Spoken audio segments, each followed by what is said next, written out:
Welcome to CINEPRO, where we bring your favorite movies back to life with quick recaps, hidden details, and At the beginning of the film, we are shown an incident that occurs in Finland, where a young girl named Alia is running from several men in the forest. It turns out that the men who are chasing Alia are actually members of her own family. She then plunges into the lake, but the men manage to catch her before she drowns. After that, the scene moves to a bank where a man named Rex is waiting in line for a certain purpose. Not sure why he's there, but it's clear that he's there to see Maddie, his crush. While Rex is talking to her, their place is suddenly attacked by robbers who instantly kill a security guard at the back. As a result, the situation which was previously calm has now become tense. Rex then notices a gun in a woman's bag, but the woman can't do anything because it is too risky for her to act in such a dangerous situation. When everyone is under threat, Rex suddenly behaves strangely, where it looks like he tries to hold his emotions in order not to act rashly. But something unexpected happens, where the woman's bag containing the gun is suddenly thrown and lands right on Rex's lap. After that, the scene moves to a courtroom. Not sure what has happened, but Rex is suddenly sued by the judge for slaughtering all of the robbers at the bank earlier. Despite the fact that he saved many lives during that incident and is considered a hero, he's still sentenced to 8 years in prison. 8 years later, we are shown Rex, who has been released from prison, staring at a magazine that has a picture of his own face. For the time being, it appears in the magazine that he is still considered a hero due to his heroic acts 8 years ago. After Rex gets out of prison, he is not being shunned by society, but instead he is always noticed by the public and chased by reporters. This of course makes Rex feel uncomfortable, and it is at this point that his own conscience or a different side of himself appears in the physical realm. As we can see, his alter ego has a more emotional nature than himself. As soon as Rex realizes he can no longer bear their presence, he gets to his feet and throws his desk at the entire group. But in reality, it is all just his imagination acting as a release for his emotions due to his current stress. Although Rex is widely regarded as a hero, there are still some people who don't like his heroic efforts and regard him as a psycho twat. Rex then goes to see his friend and says that he is fed up with his life now, which is no longer normal because so many people are drawn to him. As a result, he finally decides to leave the city where he lives now and move to Finland. Plus, the reason Rex wants to go to Finland is very rational, because when he was in prison, he shot a spitball and it landed right in Finland. After that, the scene moves to a forest which shows a man running from the pursuit of several people. The people who are chasing the man look like the people at the beginning of the film. This means that this entire incident takes place in Finland, which will also be Rex's next destination. The man is then forcefully pulled by a strong creature that sounds terrifying. We go back to Rex. He is now already at the airport, and as usual, there's a guy who starts to record him. Moreover, Rex also notices that there's a husband and wife who are keeping an eye on him. When things start to get noisy again and people start filming him, he becomes more and more annoyed, and he eventually decides to go to the restroom. However, it appears that the couple's husband is already in the toilet and is staring at Rex while he is peeing in the restroom. And when Rex returns to his seat, the strange couple's wife gives him a creepy smile. After Rex arrives in Finland, he is waiting for a taxi, and from a distance there is a taxi driver watching him. The taxi driver immediately cuts through another taxi line and stops right in front of him. When Rex is in his taxi, the driver then releases the anesthetic gas, which causes him to become unconscious and eventually pass out. The scene then moves to a house where a family is seen preparing dinner and they don't look suspicious at all. The only thing that will surprise us is when we see Rex, who has already been kidnapped and tied in the basement of their house. At this moment, Rex's hands are tied and one of his legs has been amputated. Rex, who has just realized this, tries to scream, but is stopped by someone. It turns out that the person is Rex's conscience, who tells him to keep his mouth shut. After that, he represents Rex to release his emotions by screaming for what has happened to him. In fact, his conscience appears to be smarter and more sadistic than he is, and it plays a significant role in both Rex's life and death. He can also analyze the situation of any incident that occurs to Rex, and the one that is currently taking place. After completing the observation, his conscience concludes that the perpetrators of his current incident are the strange husband and wife couple from the airport. When Rex is crying about his condition, his conscience can't stand it and starts thinking of ways to get out of there. However, because of the strength of the tie that binds his hands, his conscience has other plans for ensuring his survival. According to his conscience, if the perpetrator suddenly appears, he must pretend to be unconscious.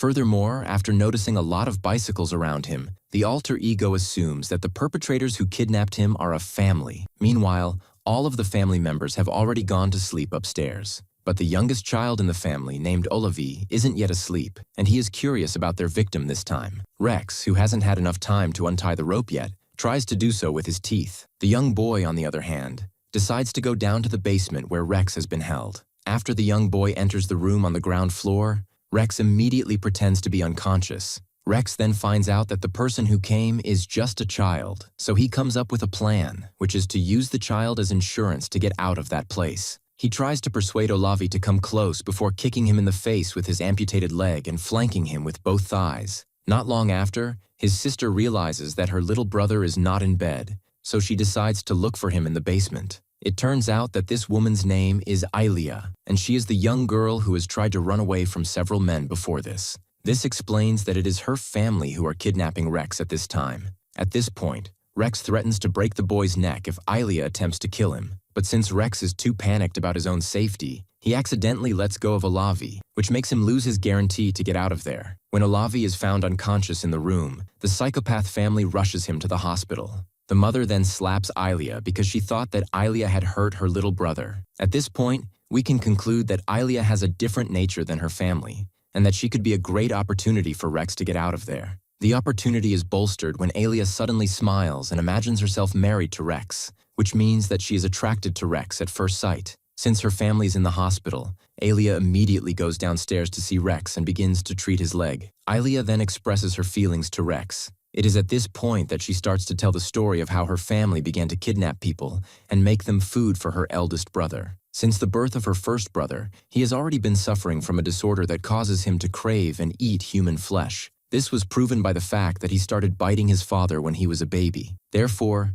since that incident, her family began to kidnap people to satisfy her eldest brother's hunger, although Ilia didn't agree with it. When the older brother didn't really like the flesh of a person, they were forced to find another victim as a replacement. Night after night, death came to Ilia's life, and she had tried many times to run away from her family. But they were always able to track Ilia down until they imprisoned her in a wooden cage built by her father. After telling the story, Ilia begins to feel sorry for Rex and leaves the knife on the floor. She then asks Rex to take the knife himself, but when Rex manages to get it and tries to cut the rope, Ilia's three brothers suddenly appear and intend to execute Rex right away. Rex then immediately pretends to be unconscious, and his plan is successful because the brothers cancel their intention. Meanwhile, his personal conscience looks very angry and really wants to end their lives. We will soon see that this family of cannibals has chosen the wrong guy to kidnap. After that, they notice Rex's leg, which has already been bandaged,